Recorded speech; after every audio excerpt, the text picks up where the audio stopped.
તો cyber centre of એક્સેલન્સની મોટી કાર્યવાહી સામે આવી છે। ફોરેક્સ ટ્રેડિંગના નામે સાયબર છેતરપિંડીનો પર્દાફાશ થયો છે।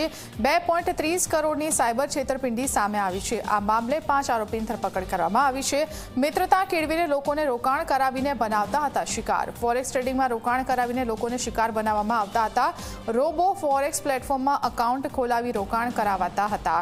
આરોપીએ આરપી કેમિકલ સામેની બોગસ પેઢી પણ બનાવી હતી। દેશભરમાં 31 સાયબર ફ્રોડની ફરિયાદો નોંધાઈ હતી।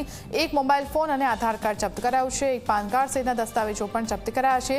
ઝડપાયેલા 5 આરોપીઓ રાજકોટના રહેવાસી છે। ઓનલાઈન છેતરપિંડીમાં કાઠમંડુ કનેક્શન પણ પહેલીવાર સામે આવ્યું છે। સરફરાઝ કરીને એક વ્યક્તિ છે જે મૂળ કાઠમંડુનો રહેવાસી છે।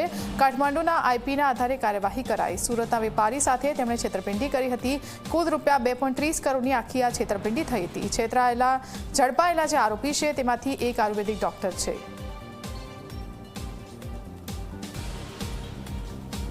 ભાઈ પડસાલા રહે આણંદ નાઓનું જણાઈ આવેલ અને જે પોતે આરપી કેમિકલ્સ બિઝનેસના નામથી આ ખાતું ધરાવતા હતા। તેમની ધરપકડ કરતાં માલુમ પડેલ કે તેમણે આ ખાતું તેમની ઉપર યાજ્ઞિક રામાણીને પોતાની બેંકની કીટ આપી દીધેલી હતી। યાજ્ઞિક રામાણીએ આ કીટ ઉપલેટા ખાતે પોતાનું ક્લિનિક ધરાવતા ડૉક્ટર જયદીપ આરદેસણાને આપેલી હતી।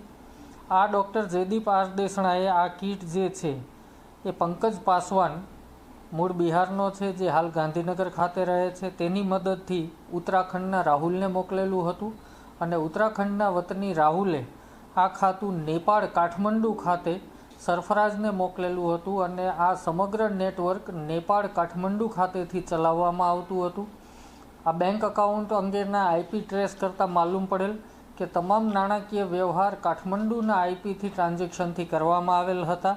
આમ આ ગુનામાં 5 આરોપીઓની ધરપકડ કરવામાં આવેલી છે અને કુલ ભારતના 31 જેટલા ગુનાઓનો હાલ પ્રાથમિક તબક્કે ભેદ ઉકેલાયેલ છે, જેમાં આશરે 15 કરોડ જેવી રકમ આ લોકોએ મેળવી લીધેલ હતી।